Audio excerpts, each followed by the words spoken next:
Assalamu alaikum gorgeous ladies and food lovers. Welcome back to my channel हानी की diary. तो कैसे हैं आप सब लोग? उम्मीद है कि आप सब खैरियत से होंगे और सर्दियां खूब एंजॉय कर रहे होंगे। तो आज मैं आप लोगों के लिए लेकर आई हूँ फ्रेश वेजिटेबल्स का पुलाव, जो कि बहुत ही टेस्टी बनता है। लेकिन वीडियो स्टार्ट करने से पहले एक रिक्वेस्ट है कि अगर आप चैनल पर आ ही गए हैं तो प्लीज़ चैनल को सब्सक्राइब ज़रूर करें, जो कि बिल्कुल फ्री है, और बेल आइकन को भी प्रेस करें ताकि मेरी आने वाली लेटेस्ट अपलोडेड वीडियोस की नोटिफिकेशंस आपको मिलती रहे। तो वेजिटेबल पुलाव बनाने के लिए यहाँ पर मैंने राइस लिए हैं ½ kg, जिनको मैंने वॉश कर लिया है। यहाँ पर 2 कप क्यूब शेप में कटे हुए आलू हैं और साथ ही 2 मीडियम साइज के टमाटर थे, इनको भी मैंने क्यूब शेप में कट कर लिया है। उसके बाद यहाँ पर है हरी प्याज 1 कप, ये भी चॉप कर ली है। यहाँ पर छोटे छोटे फूल तोड़ लिए हैं कॉलीफ्लावर के, जो तकरीबन 2 कप है। ये है शिमला मिर्च को भी हमने क्यूब शेप में कट कर लिया है। 2 कप है, देखें इस तरह से कट करना है। साथ ही गाजर ली है 1 कप, इसको भी क्यूब शेप में छोटा छोटा कट कर लिया है। यहाँ पर 1 प्याज ली थी, इसको भी मैंने चॉप कर लिया था। 1 कप बनी है ये। और ये 1/4 कप कटी हुई हरी मिर्चें हैं और 2 चम्मच यानी 2 टेबल्स के बराबर लहसुन है। नमक आप अपने जायके के अपने हिसाब से लीजिएगा।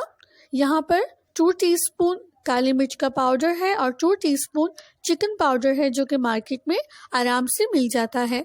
यहाँ पर एक पतीले में ½ कप तेल गरम करने के लिए रख दिया है और जैसे ही तेल गरम हुआ मैंने इसके अंदर हरी मिर्च, लहसुन और प्याज तीनों चीज़ें एक साथ शामिल कर दी है, जिसका बहुत अच्छा तड़का लगेगा। बहुत ज़बरदस्त नाइसली इसका भगार होगा, जिसकी खुशबू बहुत अच्छी आएगी।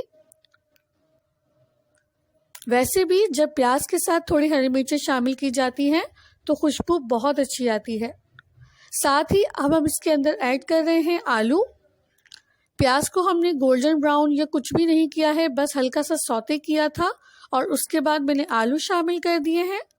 आलू को हम 75% गला लेंगे इसी तरह से फ्राई करके। आँच को मैंने इस वक्त दरमियाना रखा है। जब हमें लगेगा कि आलू 75% के करीब गल चुके हैं तो मैं इसके अंदर शामिल कर दूंगी कटे हुए टमाटर।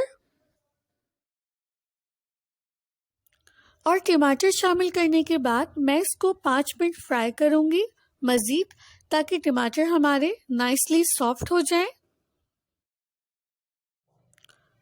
फ्लेम इस वक्त हमारी मीडियम ही है। ये देखिए 5 मिनट तक फ्राई किया तो हमारे टमाटर सॉफ्ट हो गए और आलू भी तकरीबन गल चुके हैं। बस अब हम इस वक्त इसके अंदर शामिल कर देंगे 1 लीटर के करीब पानी, या फिर हस्बे ज़रूरत। वैसे जिस तरह के आपके चावलों का टेक्सचर है आप उस हिसाब से ही पानी रखिएगा। जैसे ही एक बॉईल आएगा हाई फ्लेम पर, मैं इसके अंदर शामिल कर दूंगी चावल। एक बॉईल आने के बाद ही आपको चावल शामिल करने हैं।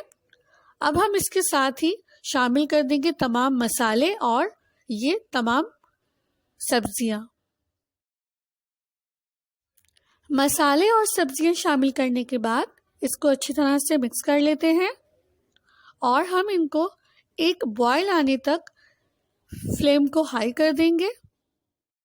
और अगर आप हमारी वीडियो एंजॉय कर रहे हैं तो प्लीज़ चैनल को सब्सक्राइब कर दीजिए, जो कि बिल्कुल फ्री है, और बेल आइकन को भी प्रेस कर दीजिए। तो देखिए इसके अंदर एक बॉईल आ चुका है जिसमें फ्लेम हाई थी।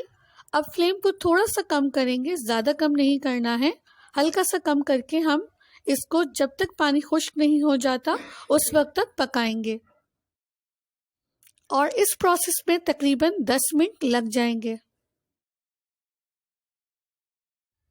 तो देखिए हमने फ्लेम को तकरीबन हाई रखा था और पानी खुश्क हो चुका है। अब हम इसके अंदर शामिल कर रहे हैं 1 अदद नींबू का रस।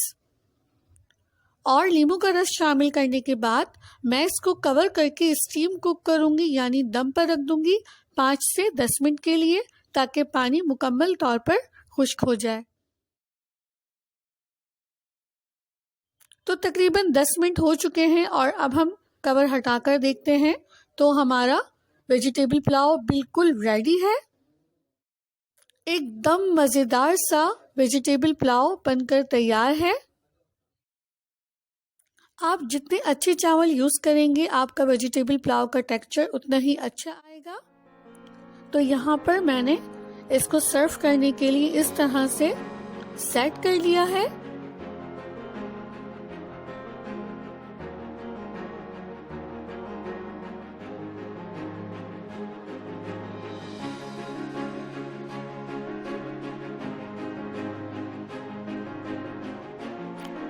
तो जनाब, कलरफुल सा फ्रेश वेजिटेबल से बना हुआ टेस्टी फ्लेवरफुल वेजिटेबल पुलाव पककर बिल्कुल तैयार है। इसको सर्व भी कर दिया है और इसकी खुशबू बहुत ही लजीज आ रही है। आप भी इसको एक बार ज़रूर बनाकर देखिए। ये बहुत ही मज़े का बनता है, बहुत ही यमी बनता है। और सर्दियों में तो सब्जियां वैसे ही इतनी यमी आती हैं, इतनी फ्रेश आती हैं, तो अगर आप उनसे इस पुलाव को रेडी करेंगे तो वाकई ये बहुत ही टेस्टी बनेगा। और बच्चों को तो ये बहुत ही पसंद आता है क्योंकि इसके अंदर ज़्यादा स्पाइसेस नहीं होते और बहुत ही हेल्दी हल्का फुल्का सा ये होता है। तो अगर आपको आज की ये वीडियो, ये रेसिपी पसंद आई हो तो प्लीज़ इस चैनल को सब्सक्राइब करें, वीडियो को लाइक करें, शेयर करें अपने फ्रेंड्स एंड फैमिली मेम्बर्स के साथ। बेल आइकन को भी प्रेस करें ताकि मेरी आने वाली ज़बरदस्त इसी तरह की अच्छी अच्छी वीडियोस के नोटिफिकेशंस आपको मिलते रहें। और एक बार इस रेसिपी को ज़रूर ट्राई करके देखिएगा। मुझे पूरी उम्मीद है कि आपको बहुत पसंद आएगी और मुझे कमेंट सेक्शन में ज़रूर बताइएगा कि आपका एक्सपीरियंस कैसा रहा। तब तक के लिए दुआओं में याद रखिएगा। मैं आऊँगी एक और मज़ेदार रेसिपी के साथ। अल्लाह हाफिज़।